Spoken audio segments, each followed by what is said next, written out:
What's going on, guys? Hey, it's Anthony with the Wrenched Out Garage. It is garage news time.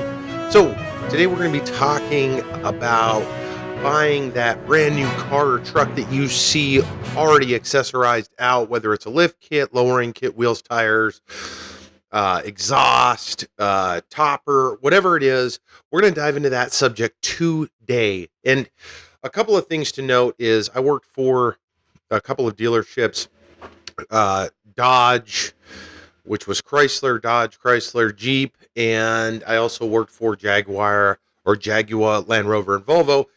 And I was a parts advisor for both places, and I also got the opportunity to do these builds for the dealerships, and we were actually one of the first guys that were really diving into, at least in the Alaska area.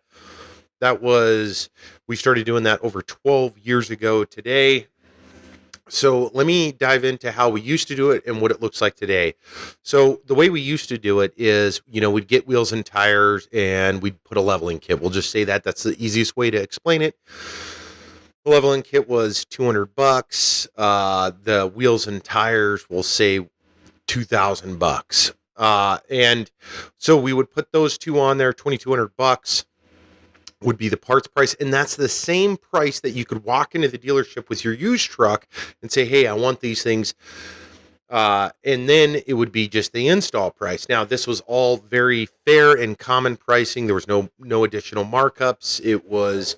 Everything was at standard rate. Now, what that meant was, if you were the consumer, you could walk in, buy this stuff either now or later. Obviously, if you bought it right then with your truck, it's kind of a lot cooler because you got this brand new truck with a lift on it. And it didn't matter if it was a leveling kit, 6-inch leveling, or a 6-inch kit, or 3-inch kit, body kit, whatever it was, but it was ultimately the same deal. So that's how we did it. Now, you fast forward 10 years, and I've looked at numerous trucks, as I've owned a lot of trucks. And, most recently I bought my Ram Rebel. And with doing so, I was actually looking at a brand new Ford. Now, when I went to the dealer, they had a beautiful, fully loaded EcoBoost Ford F-150 that had the leveling kit on it. And I believe it was 33s. It might have been 35s, axle back exhaust. So I looked at the pricing. It was like $9,000. Now, I don't have a picture of that here, but it was roughly about $9,000. Now, it's super simple, and I suggest this to any of you guys that are going to purchase a truck or car that has any of these accessories, especially when purchasing it brand new. Now, I knew, because I follow a lot of automotive aftermarket accessory makers, and I've been in that market for the majority of my life, simply because I worked for them. I love doing that stuff, and I'm still in automotive today, hence the Camaro, the Ram Rebel, the motorcycle, so forth and so on. So think about this. You're at the dealership. Take a look at those products that they put on the car. Most of the time, it's a simple Google search. Go to the manufacturer's homepage. So that I think it was $9,000. I broke it down. I pulled it up on my phone. It had some nice Toyo Open Countries on it. It had some of them actually had different wheels on them. Method Racing. What was the other one? I can't think of the other one. Anyways, so I looked them up. They looked good, XD. They looked good on the truck. So I looked up the wheels and tire combo, and you're talking like $2,500, maybe $3,000, $2,500. The exhaust on it was like $700, I would say, and which was high for the price on it. And then, of course, the leveling kit, which is all leveling kits are a couple $100 at most. So you look at that, and then I'm looking at the labor. I'm like, they put the tires on the wheels, they put the sensors in, so forth, so on, and then they do the buyback on the wheels for a couple $100. The math wasn't coming out. So with that dealer, I did talk with them, and they actually they came down reasonably on the pricing for all of it. In fact, they ended up at the final point right before I bought the Rebel. I test drove it. I was getting ready to sign the paperwork. Paperwork was already drawn up. And they came down almost $4,000 on the price of all the installs and or service pricing. So I was this close to buying it, and then the guys at Dodge actually came down on a little bit down on the price, and then actually gave me more of my trade-in, just made more financial sense. I like the truck more, so forth and so on. That's the rest on that deal.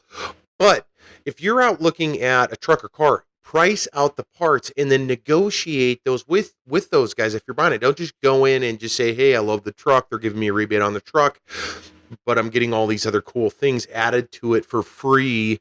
That's not true at all. Look your parts up and make sure that you're negotiating that stuff. A thing you also got to check out is a lot of time with dealer, like the manufacturer dealers, if it's a Chevy dealer and you're buying a Chevy truck with them and they put the lift on, normally they'll give you the same warranty. Now that's worth a lot depending on the type of person you are, because if you want to have the service on the wheels, on the, normally it's axle back, exhaust, or intake or whatever it is they put on it, then that is a really good deal simply because you then have that warranty that lives with the truck, you know who it was installed by, so forth and so on. So that can be a good part of the deal. Now, to flip this whole thing over on its head, you know, looking at a truck at the same price margin, if they're not willing to work with you on it, and you just going out and spending the money. Now, here's where it gets, I guess, a little sticky on the situation, right? So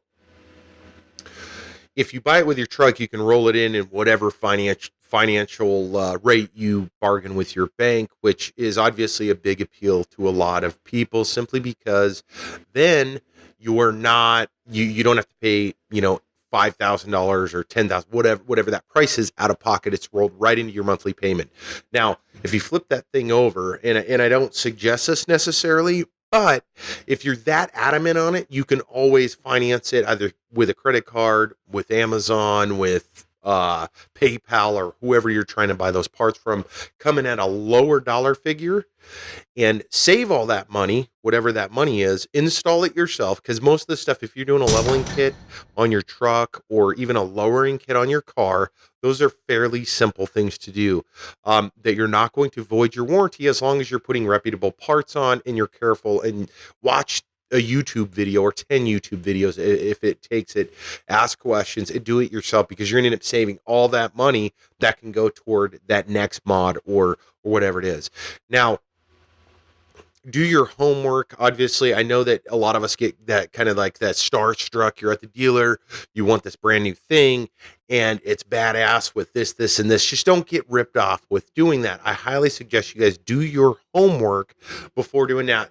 Now, I'm not saying dealers are ripping you off, but I will say that there is a considerable markup on most vehicles that have these accessories or add-ons to it. So if I were in your position, and I have been numerous times, either negotiate a better rate on that service side or part side, or both if you can, or start doing the research yourself. And if you have to, you know, do the research yourself and bring that paper in. You have to, for it to work, you will have to go to reputable dealers. That means don't go to third string Jimmy Joe's online car seller out of wherever. You got to go to a reputable dealer.